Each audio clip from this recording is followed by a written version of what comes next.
बिटिआरनि गंजि कलेजखौ 2023 मायथाइनि 28 डिसेम्बराव प्रभिन्सियेलाइज जाबाय होनना फोसावनाय जादोंमोन बिटिसि सोरखारनि फारसेनिफ्राय।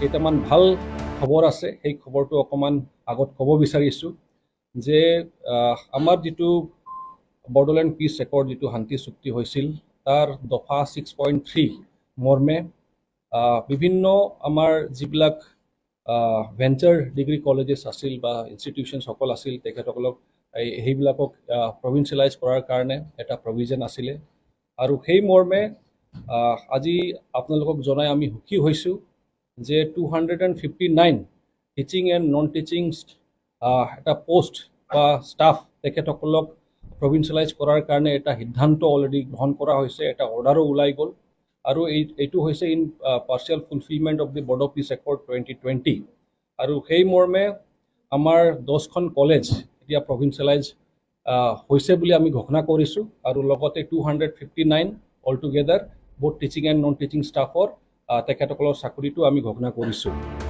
आरो बेबायदिनो कलेजाव मावबाय थानाय साख्रिआवलाफोरा गोजोननाय फोरमायदोंमोन। बे बिटिसिनि 6.3 दफाखौ खावसेबाबो मावफुंनायनि गेजेरजों जोंनि जिउआव दिनै मोनसे गोजोन थासारि फैनो हादों। जोङो बेवहाय दिनै 40-35 बोसोर जेबो बेथन गैयाजासे जों खामानि मावबाय थादोंमोन आरो बेखौ मैया जोङो 28 डिसेम्बर 2023 मायथाइयाव प्रभिन्सियेलाइज खालामनायनि गेजेरजों जोङो बेबायदि थासारिनिफ्राय एसेबाबो उदां जानो हासिगोन होननानै जोङो सानदों। बे गंजि कलेजखौ प्रभिन्सियेलाइज जाबाय होनना बिटिसि सोरखारा फोसावनायनि उनाव आरटिआइ खालामनानै मोननाय रिपर्ट बायदियै बिटिआरनि गंजि कलेजआ प्रभिन्सियेलाइज जायाखै होननानै फोरमान होदोंमोन बिक्रम दैमारि बिथाङा बै समाव। मानोना आरटिआइ रिपर्टआव 30 जुन 2023 मायथाइयाव हायार एजुकेशन बिफाननि एडिशनेल सेक्रेटारि एसिएस कबिता देखा बिथाङा बिटिसि सोरखारनो गंजि कलेजखौ प्रभिन्सियेलाइज खालामनो हाया मानोना दा आसाम एजुकेशन एक्ट 2017 नि आयेनाव थानाय प्रभिन्सियेलाइज खालामनायनि कन्डिशनफोरखौ गंजि कलेजफोरा सुफुंनो हाया होनना लाइजाम हरनायाव रोखायै मुंख'खादोंमोन। बे बिथिङाव बै समाव बिक्रम दैमारिया मा बुंदोंमोन नोंथांमोना खोनासं। बिटिआरआव 10टा कलेज सरकारि खालामबाय होनना फोसावनायनि सायावबो नै मार्चनि 13 तारिख आंनियाव गांसे लाइजाम फैबाय। बेवहाय बेबायदि लिरदों, देयर इज नो गभर्नमेन्ट एमेन्डमेन्ट बिल, देयर इज नो government amendment bill in connection with provincialization of 10 नोस of degree college under BTR.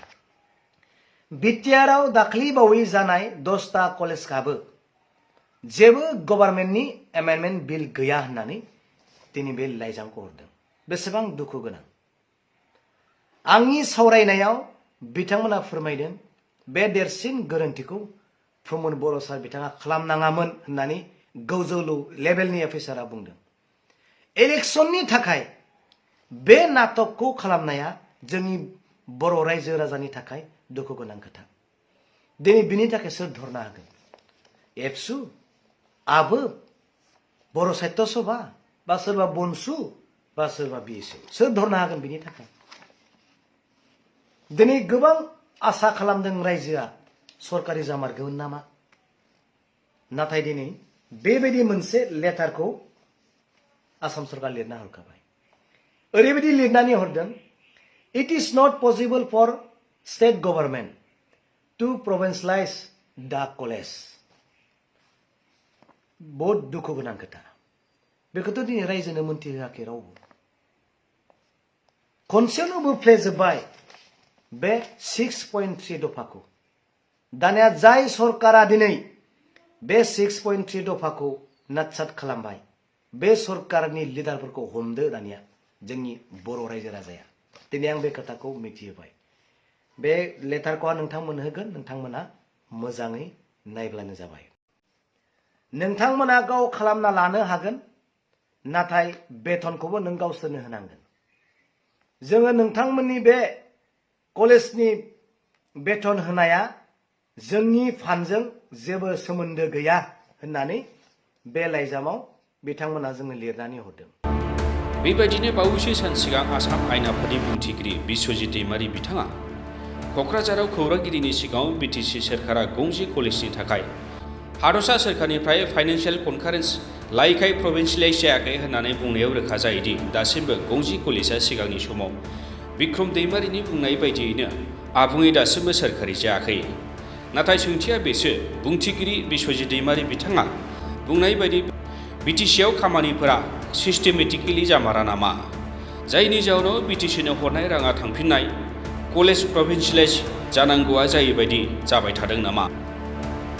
6.3 already माने कलेज जा 10 खान प्रभिन्सियेलाइजनि थाखाय स्टेटआ माबा लादोंमोन अदेबानि बेखौ माने स्टेटआव फाइनेन्सियेल कनकारेन्सखौ लायाजासे बिटिसिआ काउन्सिलाइज खालामनानै होनाय जादों आरो दा बिटिसिआ बे 10 खान कलेजनि थाखाय बिटिसिनि माबा मथे नर्म्स मथे बिसोर बानायनानै बिसोरनि मोनसे सेलारिनि थाखाय बिसोरो फाइनेन्सियेलि सापर्ट बिदों बे मथे ग्रेड इन 8 टाइपनि बे सेलारिनि थाखाय फैसा हरनाय जादों।